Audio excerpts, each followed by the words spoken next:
So I'll give you 1, 2, 3. 1, 2. So tonight's the dress. Dress is always a kind of moment of truth, but at the same time, there's more time to fix some things. There's one particular area where I wanted to get a little more of an improvisation feel from the trumpet player, now that we've talked about the music a little more. So there's just a couple little new things I want to try. I'm not worried. This is fine. Like, everything's fine.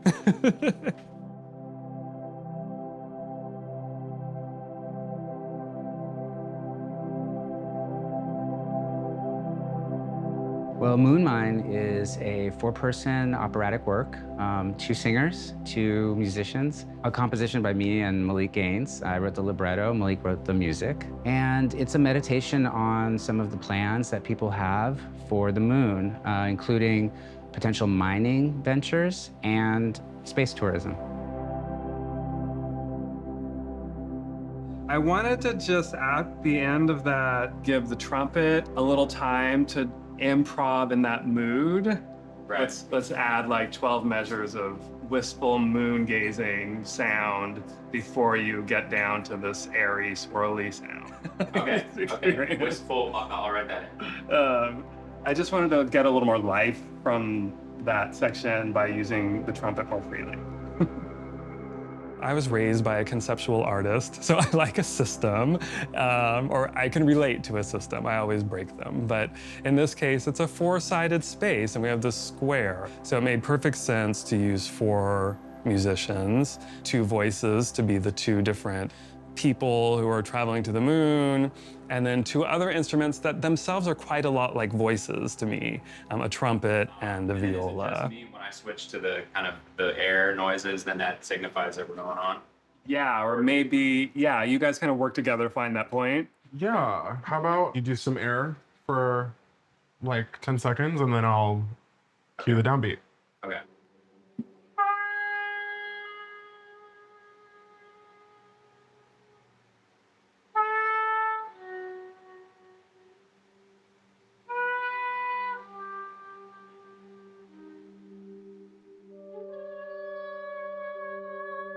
There's so many songs about the moon as a kind of romantic ideal or as something that suggests calamity or catastrophe in the future, an omen, an ill omen. There's all these ways of understanding the moon. And so, of course, it is actually a material thing. So there is this kind of tension between a materialist understanding of the universe and then the mystical kind of potential and meaning for the moon. It does have an impact on the tides, on our bodies, on, it's how we understand time. I practically worship the moon. It's not just us that need the moon. All the other species need the moon too. The question becomes, what happens when we occupy that as a space, And for me, this piece was an opportunity to at least start to question the different positions around that.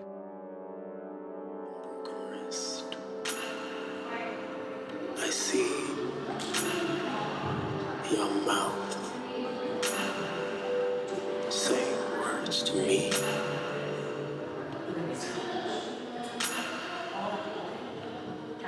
Your brain miscalculating the trajectory of a missile.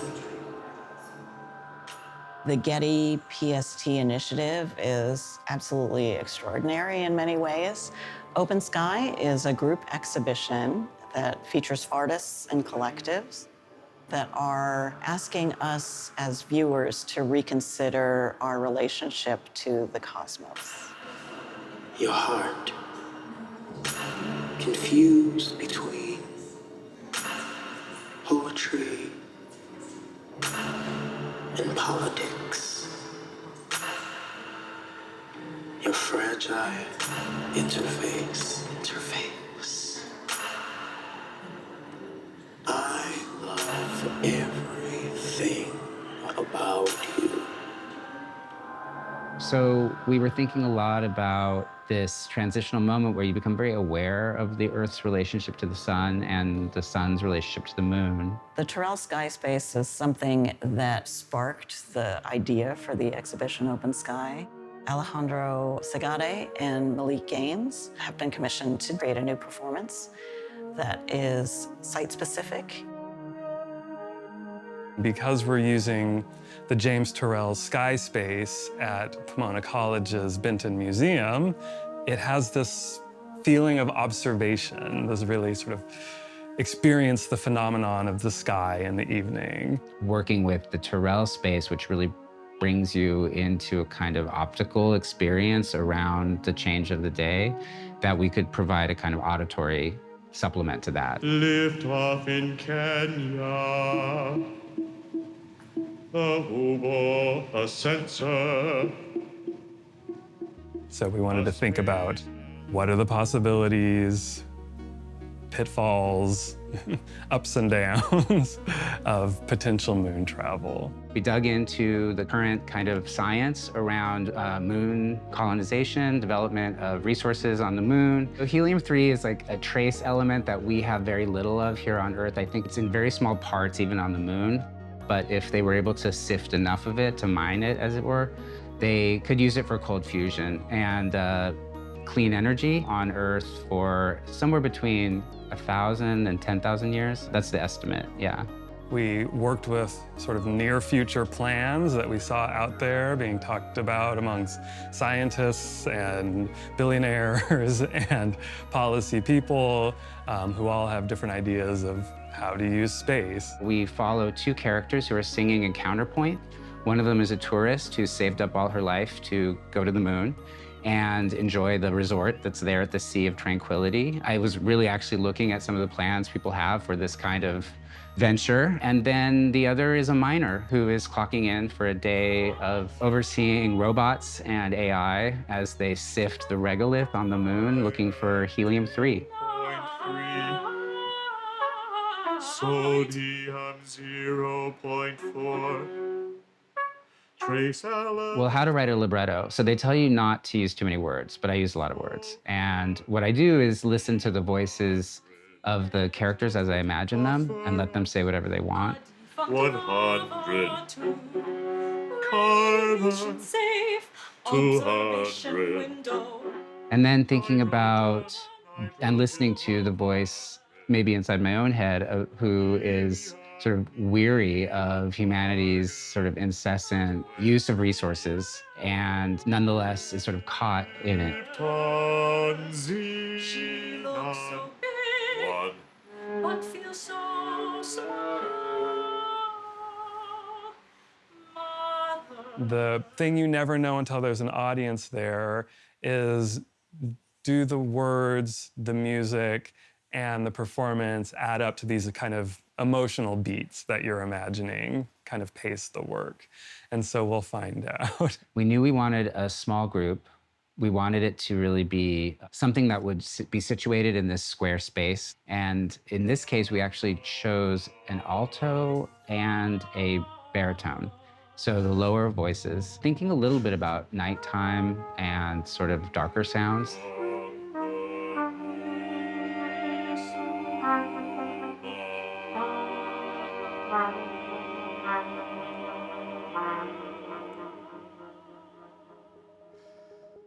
We were very interested in thinking about the breadth and sort of epic quality of opera and then also of science fiction. And there is something a little bit counterintuitive about bringing the two together. You know, one is very futuristic, one is sort of rooted in a kind of historical understanding. Opera is often very old, you know. Science fiction is always looking to the future. And so in their kind of oppositeness, we wanted to see what happens when we bring them together. And what we found is that as composer and writer, Malik and I are very interested in using science fiction because it's sort of a way of thinking about a future history. So science fiction and opera coming together gives you a sense of what is this mythology that we want to create for our future. I'm gonna pin this on your back real quick. All right. Oh, would you mind unzipping the front real quick? Yeah, of course. All right. I have used jumpsuits in almost every science fiction piece that I've made, and there've been a few. There was a futuristic theater piece. It was called Clonifornia was the place it took place in. It was what if California was taken over by these like gay clones who were actual clones of each other. And that piece toured around a bit, and that was a jumpsuit piece. Then Star Choir jumpsuits because, you know, they're the crew of a ship. It's just how we understand that particular aspect of the future. So of course it's Star Trek. It's also the original Alien film. It's 2001. I mean, it's how, you know, the future is jumpsuits. Correct. Still move. Voila, for now. That's gonna hold it in place. Cool. All right, kiss it. Oh yeah, once I sew this on perfectly, it's gonna be just fine. We really have to Amazing. start. I'm ready to go. Go ahead. Yay! You're off. Yeah. You know, so those are some of the, does that make sense? Cool, yeah, that makes Cool. makes perfect sense. Okay, great. Thank you. Yeah, absolutely. I'm here. So I think that'll make sense. Yeah, just playing with times where you're fancy Yeah. and living the dream. Julian Knowles is on trumpet. Kevin Terrell Madison is conducting. Layla Zakzuk is viola. Ben Lin is the baritone. And Carmen Adano is the alto. Ben is playing a minor who works on the moon. And Carmen is playing a tourist. And that's it. And we should get going because we got to wrap up this run through at 7:30. Good. Thanks for coming. I have followed Segade and Gaines's work for many, many years and seen them build this incredible speculative universe through their work. They staged sort of a full-blown opera, really, at Mount Wilson Observatory as they venture into the galaxy. That was such a rich world that I was really curious to see what would happen if, in this context of this exhibition, they would return to it. I dreamed that night we broke the moon in two.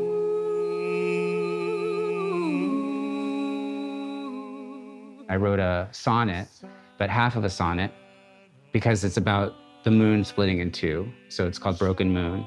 And in that moment, that's the only moment in the whole piece where they sing not in counterpoint. Spoiler alert, they end feeling ambivalent about their trip to the moon. We buy what we buy. We break.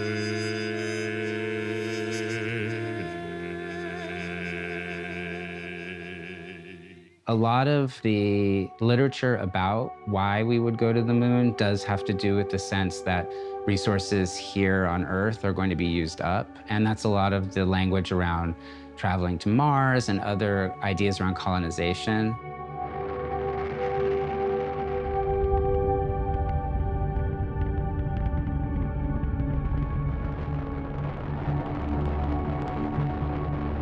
There's a certain kind of destructive, extractive, and a little bit self-obsessed core to this human need to go out to space and colonize everyone.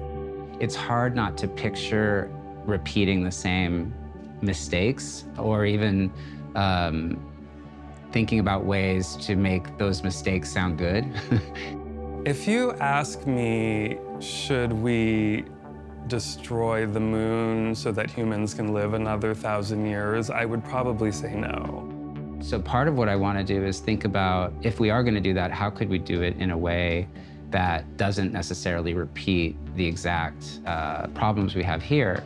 And there are scientists who are working on that. I am a little more pessimistic than Xandra, perhaps, who did a lot of the kind of reading of policy papers. If I left a footprint on the moon, I would be mortified for the rest of my life. So I appreciate that the characters really have a lot of ambivalence, because, you know, that's how many of us feel on Earth trying to deal with these questions. Kiss my dogs.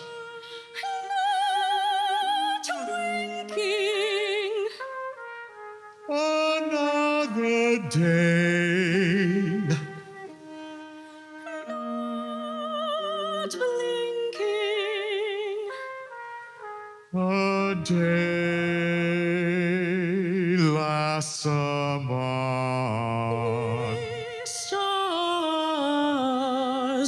don't know